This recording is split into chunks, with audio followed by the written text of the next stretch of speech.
Russia has welcomed Slovakia's proposal to host peace talks with Ukraine, highlighting Moscow's commitment to resolving the conflict. Slovakia, increasing skeptical of continued support for Ukraine, faces pressure over its reliance on Russian energy. Meanwhile, both sides continue to clash on the battlefield, with Russia making gains in Donetsk and Ukraine holding its ground.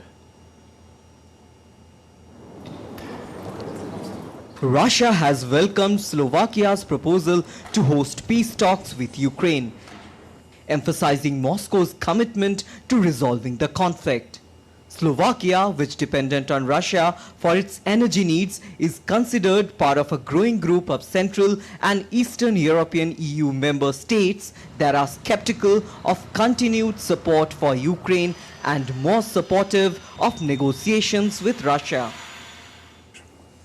Earlier, Ukrainian President Volodymyr Zelensky criticized Slovak Prime Minister Robert Fico for his lack of willingness to reduce Slovakia's dependence on Russian natural resources.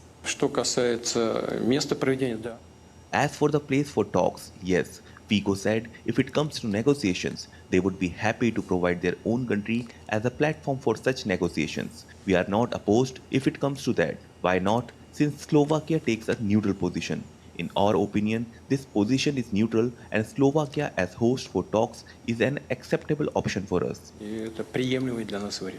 Russian President Vladimir Putin also said that there was no time left this year to sign a new Ukrainian gas transit deal and laid the blame firmly on Ukraine for refusing to extend the agreement that brings gas to Slovakia, the Czech Republic and Austria. The current 5-year gas transit deal between Russia and Ukraine expires in the end of the year. Ukraine said that they would not extend the gas transit contract. We did not terminate the contract. If that's what they want, so be it. Now, as we speak, we don't have a contract. It's impossible to sign in 3 to 4 days. They won't be one, so the prices will rise, but we do not provoke it. It's their Ukraine's policy. While in the latest updates from the battlefield, both Russia and Ukraine continue to strike each other.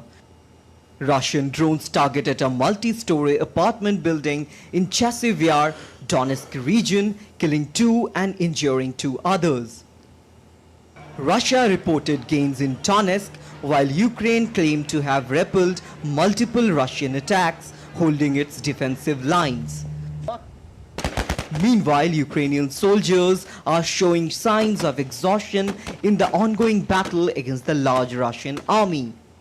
To be honest, it's hard to watch the news, realizing that young guys are fighting there, who have never seen life before, and guys who have been there have been wounded. They still come back. And I'm feeling well. So how I different from them? It's hard to see a driver with a prosthesis.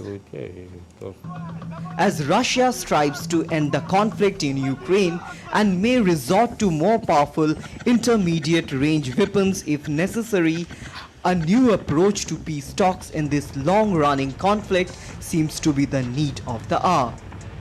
Ravindra Chauhan's report for DD India.